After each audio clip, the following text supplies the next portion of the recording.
Good afternoon, K-12 industry. Hope everybody's having a great afternoon. My name is Robin Bowman, and I'm excited to host another live from ACDA. This one will be talking about the future of bidding. This was a very hot topic at the conference. Lots of activity, lots of questions. I think everybody that I've talked to since then has had some input about it. So we're going to revisit that again this afternoon. For those of you that are not as familiar with our organization, the American Commodity Distribution Association is a nonprofit professional trade association devoted to improving the USDA's food distribution program. ACDA is comprised of many stakeholders, all working together to strengthen and maintain the integrity of the USDA food supply chain. Our mission is to strengthen the impact of domestic USDA food programs, and our vision is working together to nourish the nation. You can post questions. There's going to be a delay in answering them, or I can get back to you after the call when they are sent to me after the call, and I will try to answer everyone's question. Just for housekeeping, my name is Robin Bowman. I'm with Core Food Service. I'm the Vice President of K-12 Sales. I manage the K-12 sales team, bid team, and the commodity team nationally for Core Food Service. I'm an associate for ACDA. I have to stop and think about that all the time. But anyway, and we're lucky enough today to have Brian Hoffmeyer from JTM and Karen Moore from Shamrock to share their knowledge. We were just talking about everything that's packed up here. We'd like to get it out here. So I will give them a chance to introduce themselves, and then we'll start off with some questions. Brian, you want to go first? Absolutely. Brian Hoffmeyer. I'm the Vice President of Education Sales and Non-Governmental Sales at JTM, or Governmental Sales at JTM. Been with JTM 35 years as of August 28th, and I'm in charge of our entire education team, our commodity team, our customer service team, our bid team, our R&D department, K-12 team, as well as part of our senior leadership for JTM. So there we go. And Karen? Yeah, I'm Karen Moore. I am with Shamrock Foods. We are a food service distributor in the Western United States. I'm the enterprise leader for education, which basically means I'm the corporate school lady. I like the title. Yeah, so I don't like my title. So I manage the K-12 segment for Shamrock corporately. And I'm associate, like Robin is. We are associate as distributors, brokers, consultants, co-ops, those type groups that don't fall under all the other membership categories. So. Okay. All right, so let's just start here and talk a little bit about the evolution of the bid process. And let's just start, Brian, I'll start with you. And let's talk a little bit about SKU wrap, and then we can go over to Karen. Well, SKU rationalization, it's always been going on with companies. But lately with COVID, once COVID hit, almost all of us in the industry really cut a lot of SKUs down, mainly because you had to really get your plants humming as good as you could to fill as many orders as you could. And that led to, it's 80-20 rule, and it's true in everything I've ever done. 80% of your sales come from 20% of your products. It's true. It really is true. So what we've done, and other industry members have done as well, is we've reduced, a number of our SKUs by 20-30%, over the past 2 years. And now we're a lot of us are all kind of the point now where you're going to see a lot less SKU reductions just because we've just gotten rid of so many. So now it's just a matter of tweaking. So, but yeah, right. SKU rat is here to stay, but it won't be as crazy as it's been. Karen? Yeah, it's always been a naturally occurring process. The new products come out, everybody gets excited, and you've got a lot of volume, and then something else new comes out and the old stuff goes away. And it was just, everything was accelerated through COVID just because manufacturers trying to get production efficiencies. As a distributor, I'll be honest with you, we were just scraping together whatever the manufacturers had, right? Yeah. And that's what we were shipping. So I mean, and big picture on it is that everybody's looking for the best efficiencies. And when you've got the higher volume items flowing through the warehouse, it's all flow through, whether it's at the manufacturer level or distribution, even down to the recipient agency level. It's all about moving the product through. And that's just part of what stabilizes the food supply in general. Yeah. A lot of people will say, well, gosh, why is that special order? And it's like, well, because you're the only one that wants it. And typically, if a product doesn't catch on and move, everything starts as special order, right? Right. And then when the demand grows, we build the demand. The old product goes away, the new one takes over, and then it's in stock. So it's just it's a natural cycle, and let's all hope that it gets kind of back to normal. Yeah.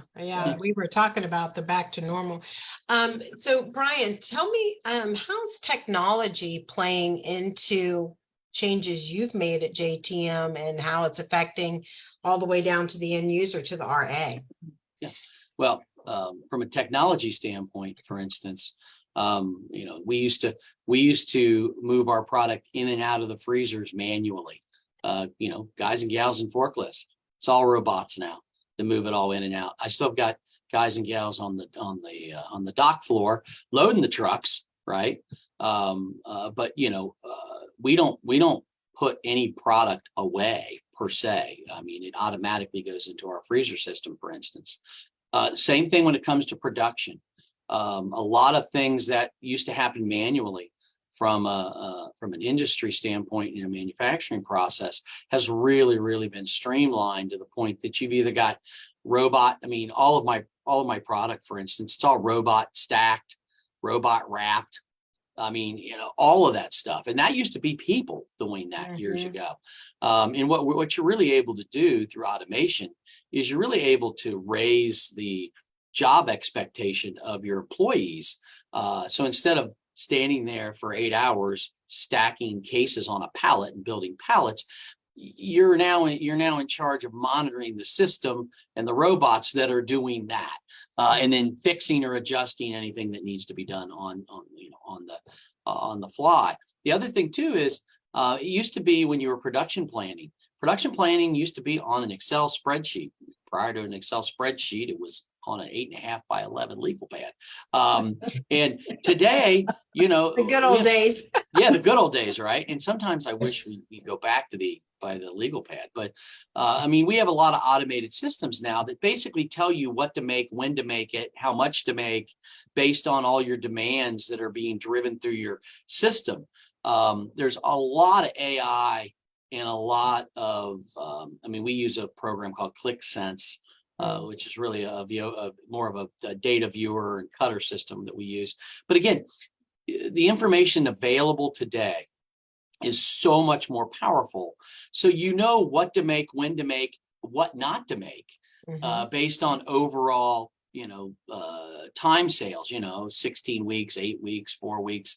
Now, again, like Karen said, you always do have the people throwing in the wild card special order products that you have to fit into that production schedule, because, these days the minimum amount to make something might be 5,000 pounds, might be 12,000, might be 20,000, depends on what it is. And, and you'll have somebody that needs this, I call it bougie item. And I make 5,000 pounds of it, put it in the freezer, and I have that same 5,000. Well, I slowly but surely get rid of that 5,000 pounds over the next 9 months.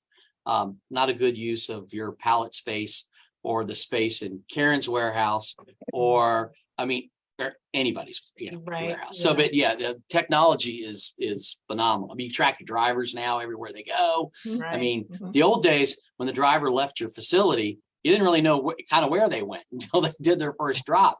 Well, now you can pretty much follow them, follow them on your phone if you want, know right where they are. So, things have gotten better. So, yeah. Karen, how is it? I mean, you and I talked a lot about technology before we went live. In what ways have things changed for you? Well, we have, out of all of our warehouses, we have 2 that are automated. And so we've got, product, they're not conventional warehouses. Product comes in one side and it's going out the other. So we can run 24/7, right?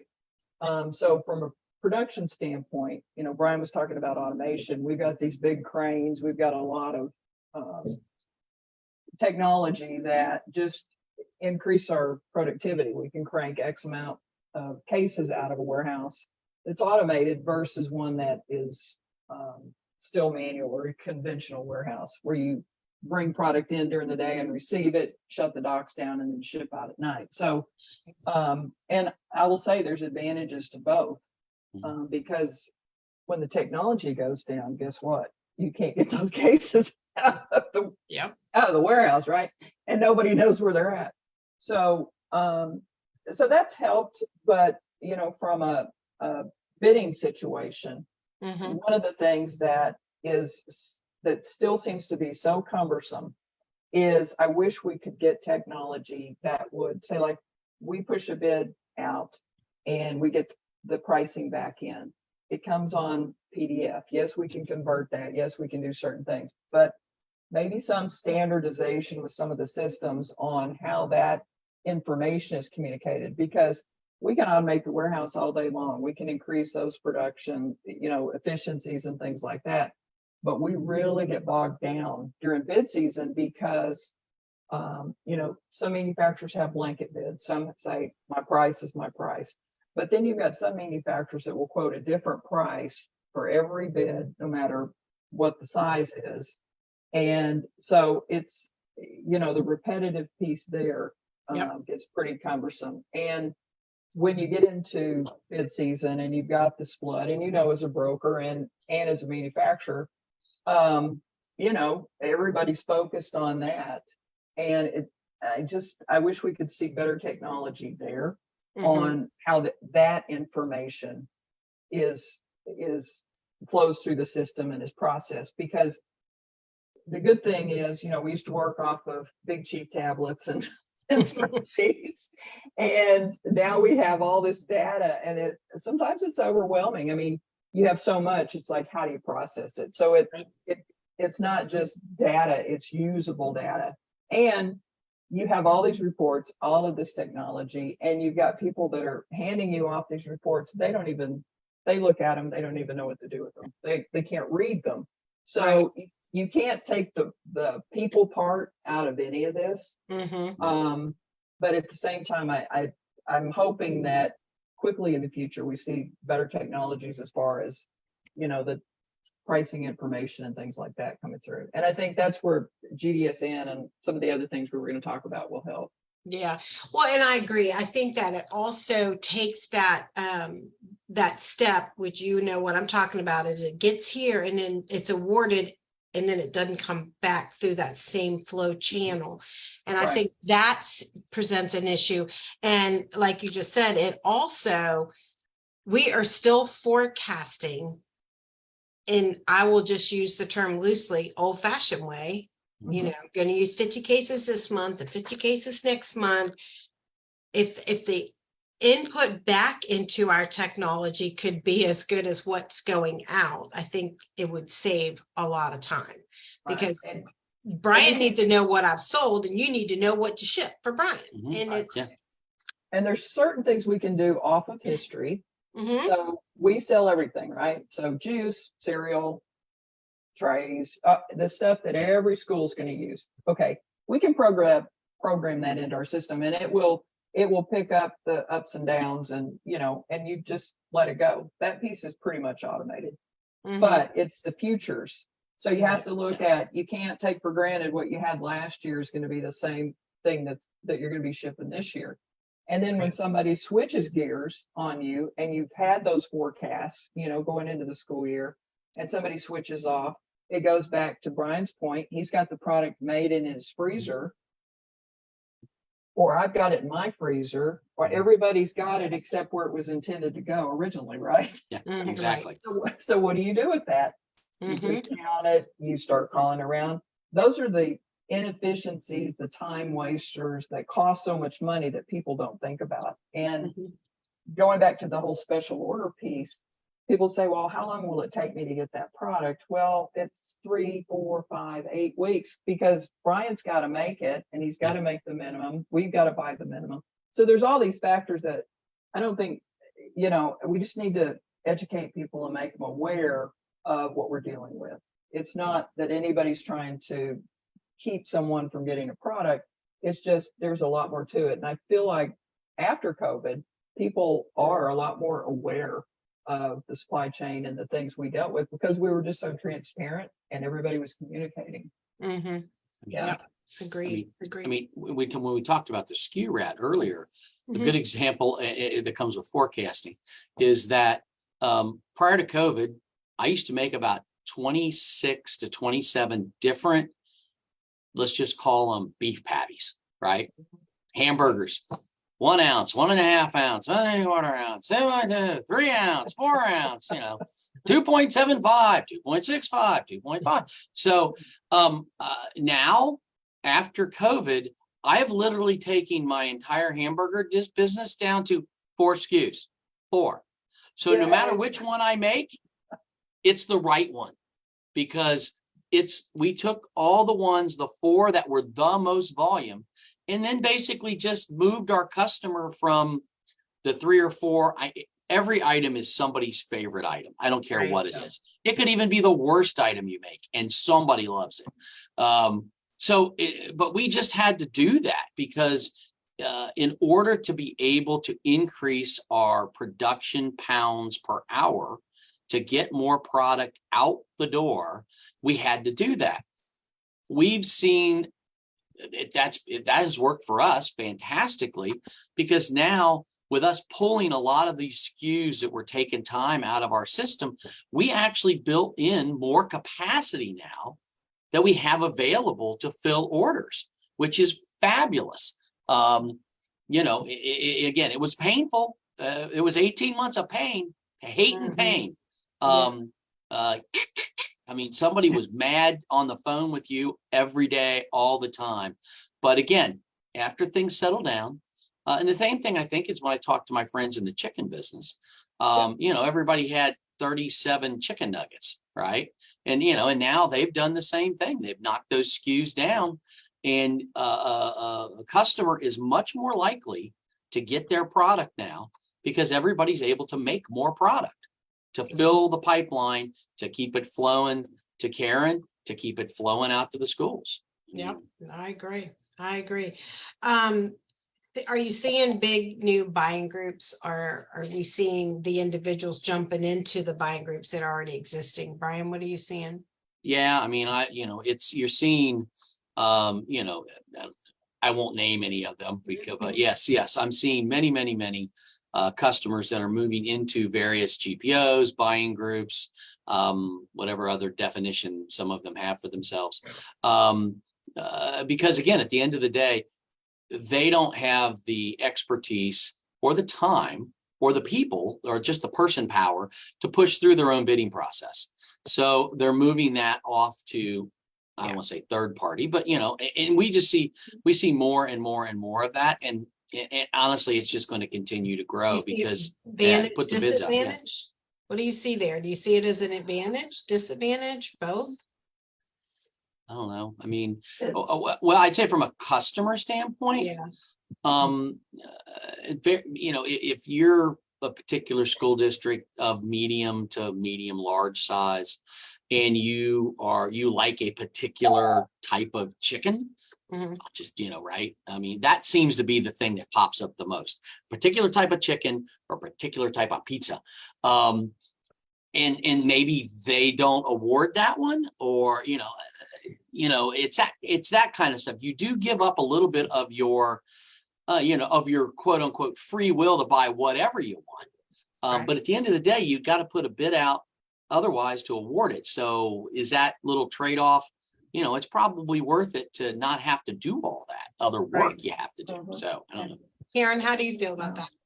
What do you Yeah, I think that, the GPOs and especially the co-ops that they fill the need of, you've got large school districts that have lots of resources, right?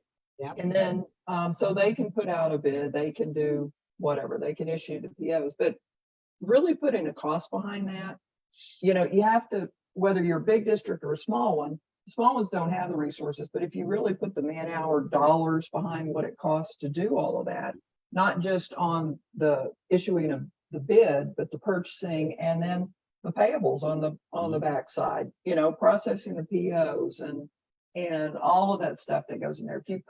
If you take what that costs and then you look at, say, like a GPO or a some of the co-ops that provide those same services, Mhm. they're not just doing the bids, they're keeping you in compliance. So those schools, when they go through an audit, someone else has made sure that, if they're following regulations, but from a procurement standpoint, there's so much value in that. So I see more schools joining co-ops. And with that, we had some holdouts where we would get some bids. Oh, they didn't want to join the co-op. There would be no bid specs on there. There would be no quantities. There would be, and it's like, okay, number one, if you don't put the quantities, if you don't put a good spec, you don't know what you're going to get, you don't know what you're going to pay, nobody's going to give you a better price. You join this big co-op and all of a sudden, poof, you pretty much can get whatever the co-op puts out there. Mhm. I mean, on their bid, you get better pricing because you have the leverage of that total volume. You're not relying on your, 120 kids. Now you're dealing with a co-op that's got 200,000 kids. Mhm. That brings a better price from the manufacturers, and you get more consistency as far as being able to take the value of that co-op or the numbers from that co-op and go back to forecasting again. So, I mean, it all works together. We are seeing it growing, and I think there's a need for it. Again, is it value? That's what, that's at the district level. If it's a school or food bank or whatever it is, they really should evaluate what the cost of all the administrative cost is in their organizations. And then look, because it may look like it's expensive on a piece of paper, on an invoice from a co-op or GPO, but you might be saving a whole lot of money. Yeah, Mhm. yeah, exactly. Exactly. Well, and the other thing is too with that is when those items have been kind of squished in together with a co-op or a large buying group, you are very likely to get the items that are on that bid Mhm. because those are volumes that are moving through the warehouses to a lot of people as opposed to the Legion of One who ordered, Right. their 3 cases. Right. Yeah. And Yes. there's a lot of places that the small schools, if they're that small, we might not go there. If they join the co-op, Mhm. then Yeah. we have to go there because that's our contract. And as a distributor, we're a lot more likely to bid and bid competitively, knowing that we're going to get that big piece of business where we might be taking care of that big piece of business and maybe we don't have the capability to do the little one. Okay. Mhm. When they roll under a co-op or GPO, then it's a whole different ballgame. Yeah, exactly. Yeah. So in one of the sessions at ACDA, it was actually the session that I had about modernization and centralization. And it was a very, I won't say heated was not the right word, but a very active conversation about having a central template, a central location for schools to use the template for their bids. We got into some legalities, which I was not aware of on some of the, states. You fall back to the strictest rule. Do you remember? You were both in the room, right? Do you remember Yeah. that conversation? So I don't think we're any further. Maybe not. We're still talking about it, but this is something we probably need to kick down the road a little bit further, I think, because there's a lot of people that want it. Give me your thoughts. I'll use the Carol Herb quote. There's 50 kings and 50 kingdoms. Every state's different. They all have their own little special rules. Before we got on, I said, everybody who deals with Texas knows all about the 1295 form, which you have to fill out, and you have to sign that, you paid your child support, and, and you like clean water or clean air, or you're dealing with the New York board and you have to sign the McBride principles that you promise not to discriminate against the Irish. There's all this crazy stuff that's in these bids, but at the end of the day, it would be nice to have even if it was halfway standardized, Right. every bid. Because I asked my bid team last week, because I knew we were going to be talking about this. And I said, so how do you feel on bids this year? More than before, less than before? They're like, we've never had more bids in our entire history. Never, ever. And one of the hardest part about bids unless you have seasoned bid people, right? Which my bid people have been with me for many, many years. You have to read every bid, and every bid is completely different than every other bid. Mm-hmm. And many times the data in the bid, like where to mail the bid back, where the samples need to go, basic stuff that you would think they'd have that down. Oh, that's the wrong address. Oh, we're not there anymore. Oh, that's from the bid 3 years ago. Yeah, you know what? You would be shocked. Oh, the no, amount of no. digging. Yeah, they just spend more time Sherlocking where, are we really sure this is where it goes to? Because the post office says, or FedEx says this place doesn't exist anymore. Mm-hmm. And they go, oh, that's right. Yeah, that's the old high school. Yeah, we knocked that down 2 years ago. Mm-hmm. But you were about to mail your bid there, which would have gotten there and been rejected. Right. Or the amount of bids we still get that open the day after their spring break at 10 a.m., by the way. Or the bids where they say the samples must come in between this date and this date. By the way, it's the 2 weeks of the Christmas break where there's nobody there. It's amazing. Yeah. Or people that want samples delivered on a Monday in the middle of Wisconsin in a full case quantity, and you try to explain to them, I really don't want to send samples on dry ice on Friday, because they would sit Saturday and Sunday till they deliver to you. Can I deliver them Tuesday? Oh no, the bid says Monday. Okay, well then you send it over and you just go, well, I hope there's a snowstorm. Maybe it'll keep it all frozen, I guess. I don't know. Yeah, I've actually had a situation where I called to say I'm trying to follow these guidelines on page 17 of your bid, and they've said to me, I didn't write that crap. That came from purchasing. I don't need that stuff. And I'm like, but these are realities. These are things that happen that we have to deal with. I'm sure, Karen, you probably have horror stories. Oh, yeah. Yeah. On top of getting multiple bids, the ones that don't clean up the bid, and every year when it comes, it's got 100 more items on it. So now, you've been working the same bid for 20 years and it's got 4,000 items on it and half of them don't exist anymore. Yes. And you're like, okay, well, no bid. Oh, but you have to bid 95% of the items. Okay, well, they don't exist anymore. Yeah. And people say, well, you have this time to, ask the questions and do this, but some of it is, and we're talking about not everybody, right? We all know we've got those districts that do great. They test their product prior. So they have their nutritionals. They've already tested the samples. They've got a hard spec. They know how many quantities because they've already done the math on how many kids they're going to serve. Those are the ones that need to be teaching everybody else. Exactly. And those are the ones that the distributors out there are going to bid on. The manufacturers are going to bid on because we know they've done their homework. We are confident in that we're not taking the full risk on something. And that's a piece like, I'd like to see some standardization in The state of Arizona has like 5 templates. Okay. Now you can customize those any way you want. RFP, invitation for bid, different scenarios. But every one of them has a clause that says best interest of the district. Okay.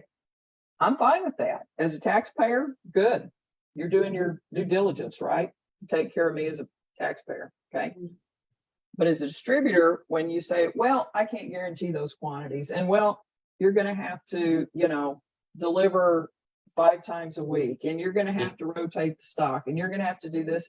We just go, yeah, no, we can't.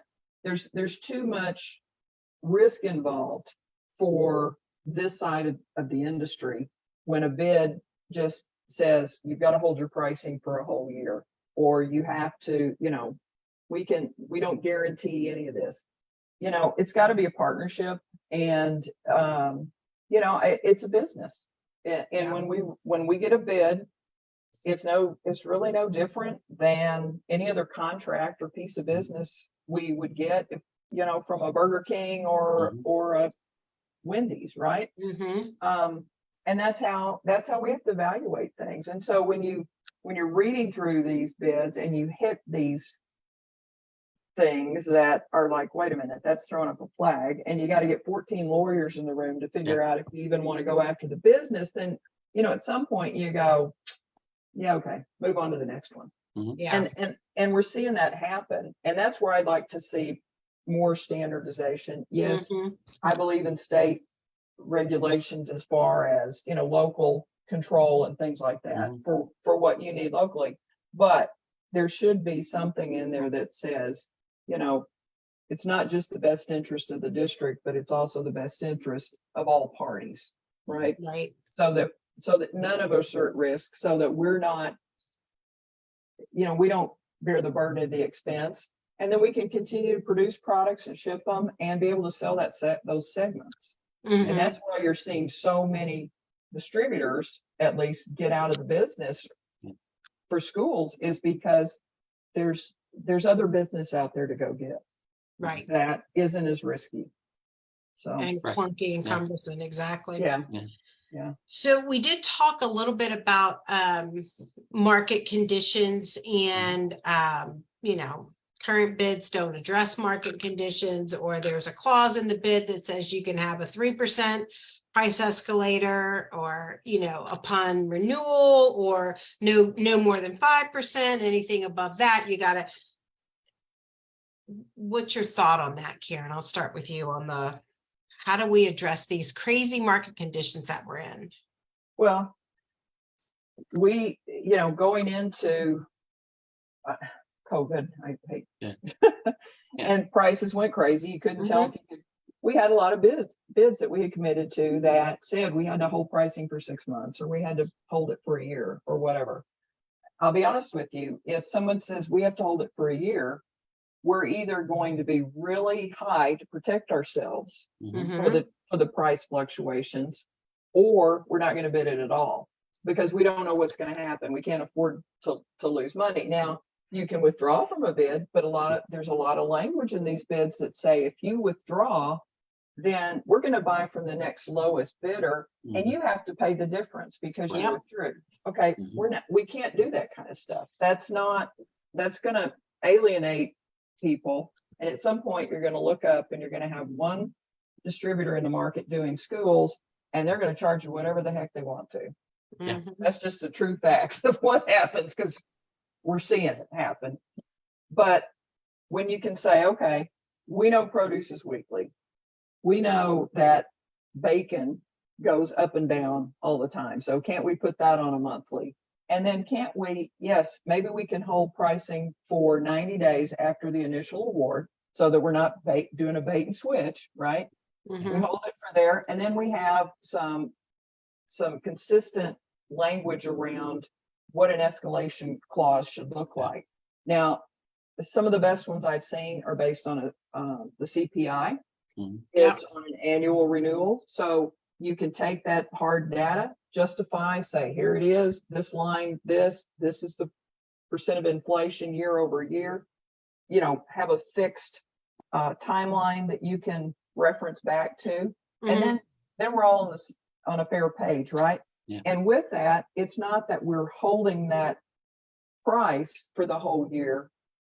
You're also taking the downsides too. So when you're Yeah. doing the weekly and the monthly and all that, we do take price decreases, and Mhm. we've seen some of that, especially with some of the import stuff that we deal with the high ocean freight that we're dealing Mm. with, things like that. So it just allows you to go with the market. Do you need some fixed costs so that you can set your menu price and make sure you break even? Absolutely, just like a restaurant does. Just again, it's a business, right? But they need that, all of that needs to be factored in when you're building out your menu. Don't put a baby back rib on there if you need a ribby queue. Yeah. Yeah. Yeah. You don't drive a Cadillac if you can only afford a Hyundai, right? Right. So those are the kind of just things that I think people really need to think about when they're, working on, when they're I like- asking us to hold pricing for a year. I mean, Yeah. how many people have gone to the grocery store and it's been the same price on eggs for the Mhm. last 4 years? Right, Yeah. exactly. I like your comment on having the accelerate the Accelerator. accelerator Oh, yeah. be standard.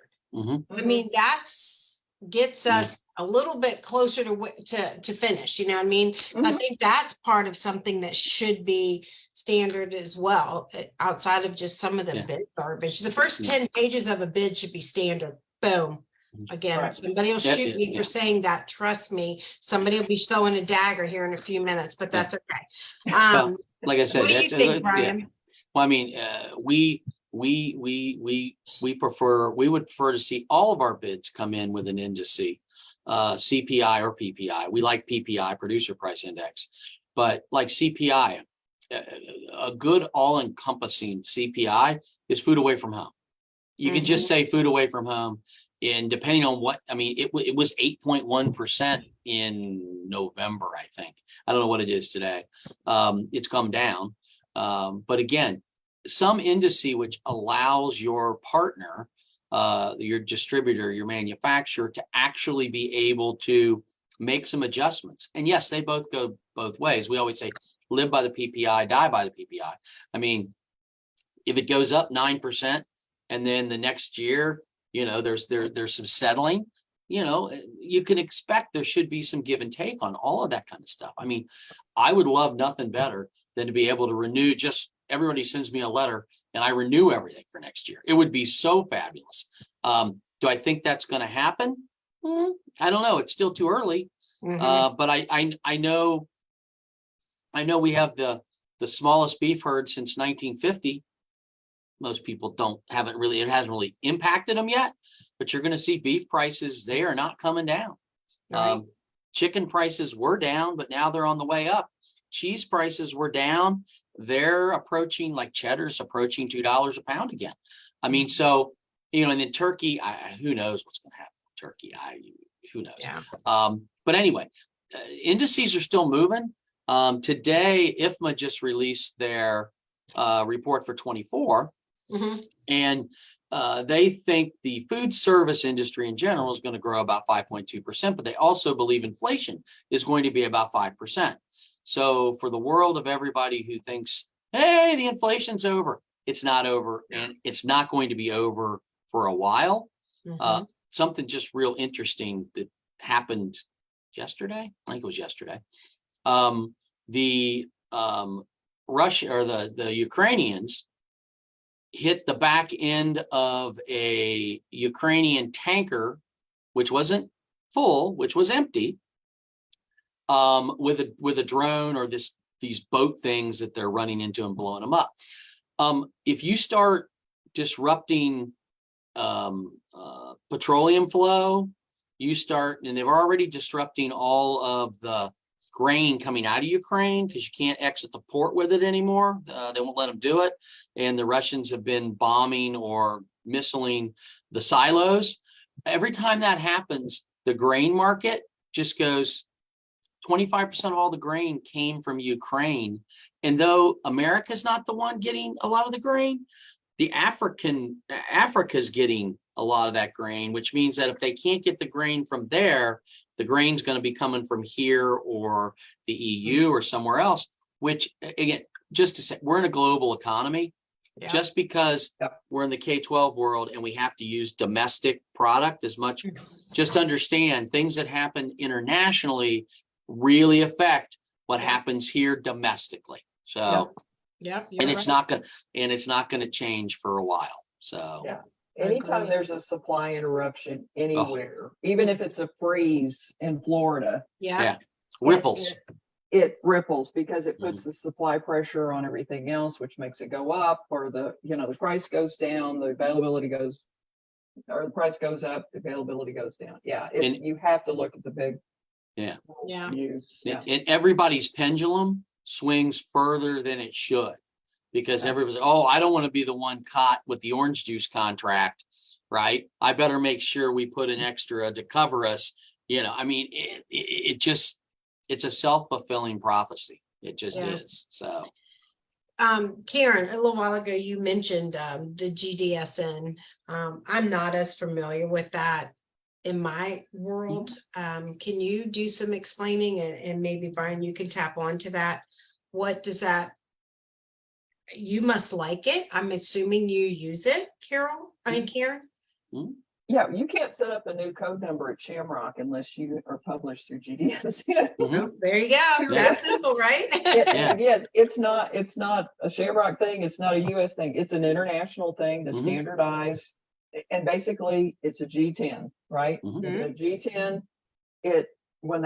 when you have all the data that goes with it, and I'm not technically that savvy on it. All I know is that when we started following that process, when all of that data would come through. So we get the correct, accurate product description, pack size, UPC, G10. There's no confusion. You can take a G10 from a bid standpoint. You could take it if everybody wrote their bids to G10s, you could hit a few buttons and extract that data. So it just brings accuracy and again some standardization to the industry, and it keeps out, I mean, if I want a Rolex watch, do I go to the, am I going to get specifications of the G10 on a Rolex, or am I going to get that if I buy it from the guy on the corner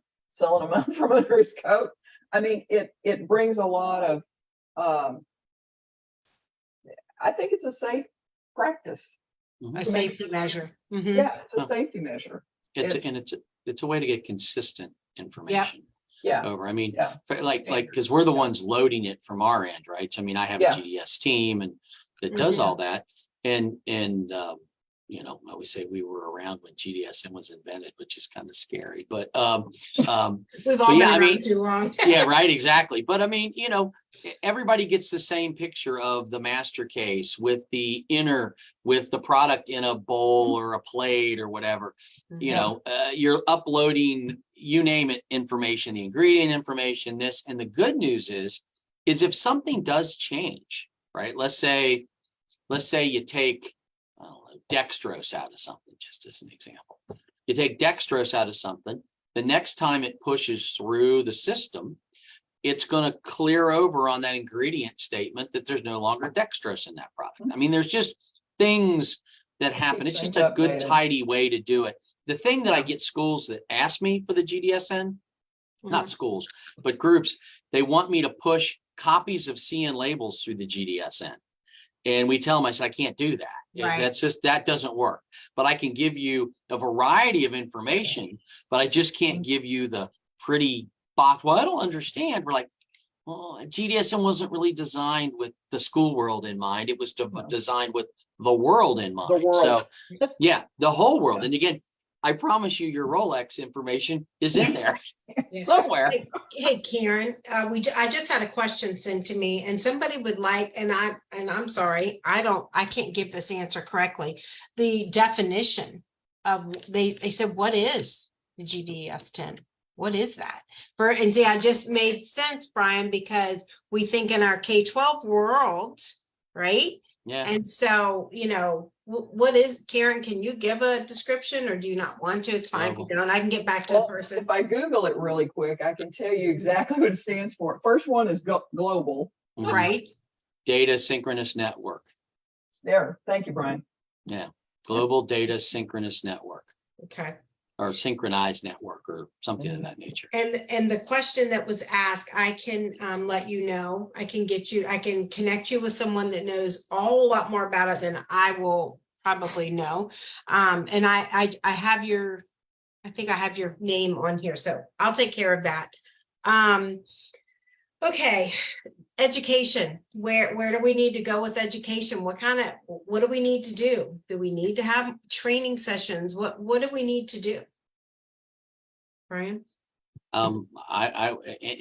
Any training you can do to better prepare people when there's issuing of bids, when they're doing the work of a bid, writing a bid, it's great. I mean, you ask what particular thing has to do with training.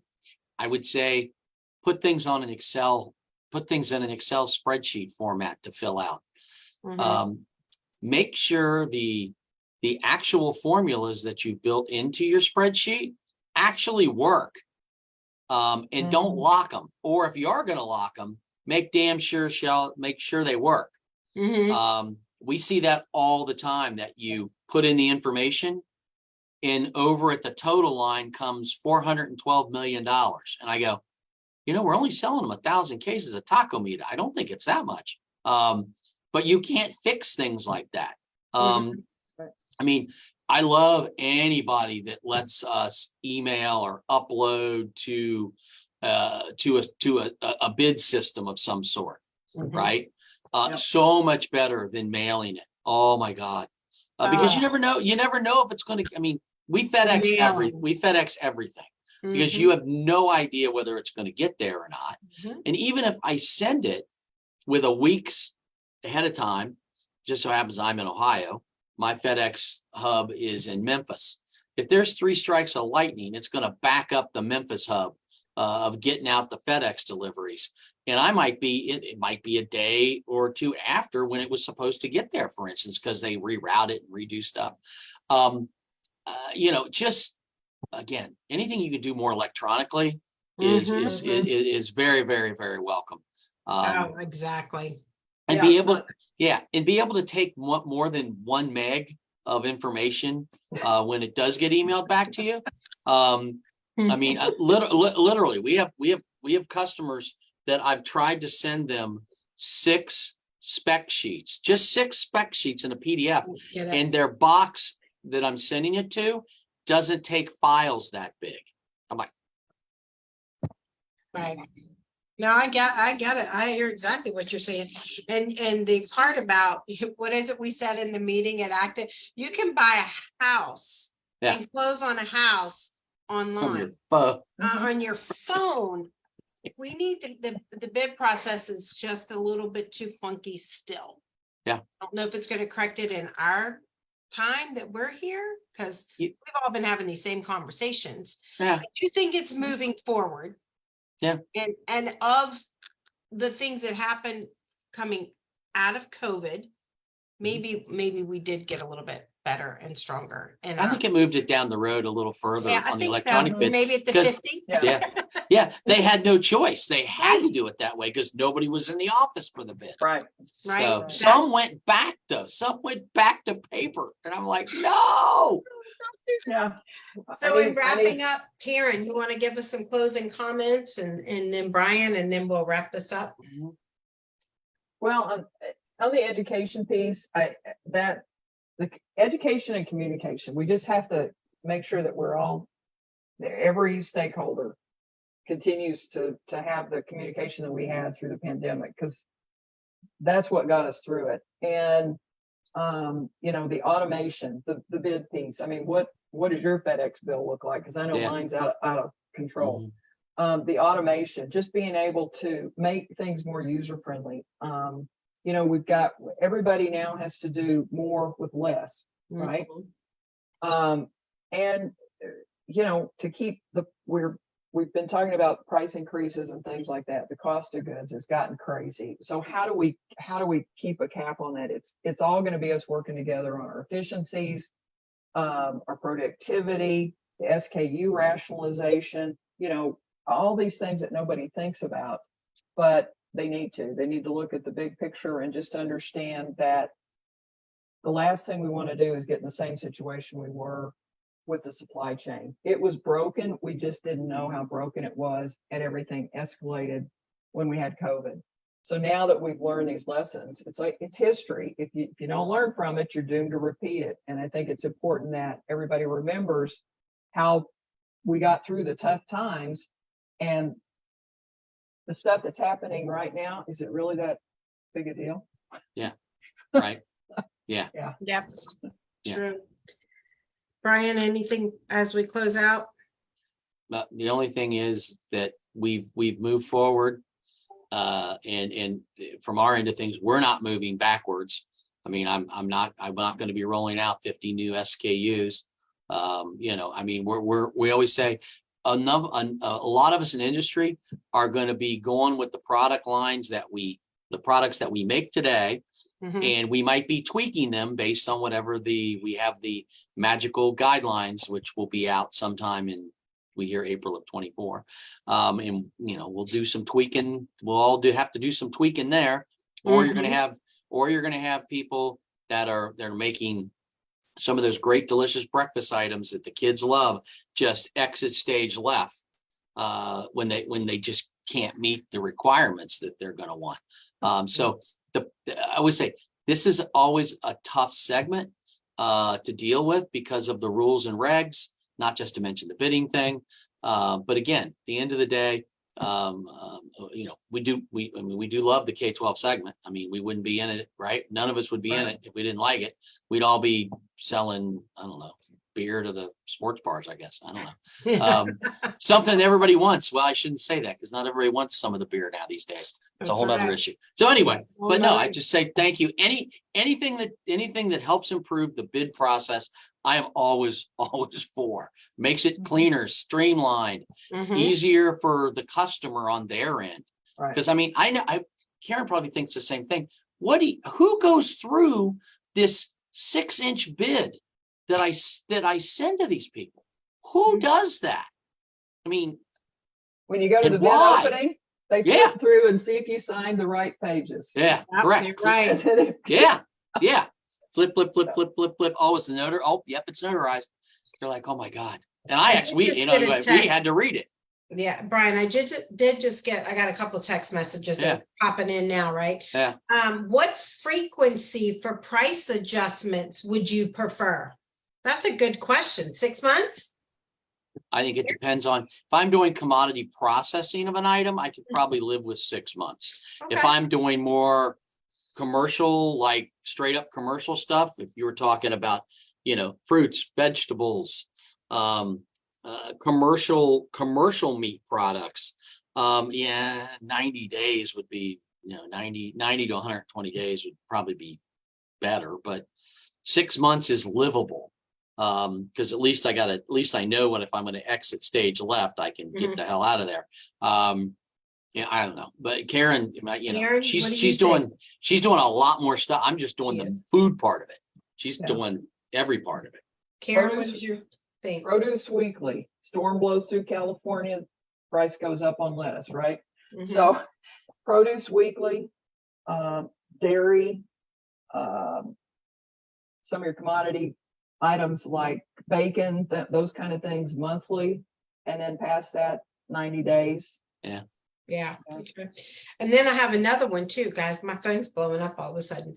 I had someone tell me that their group is currently using OneFS for the GDSN, but they have just been told they are no longer going to be upgrading the website. Is there another that any of you know of? I know nothing.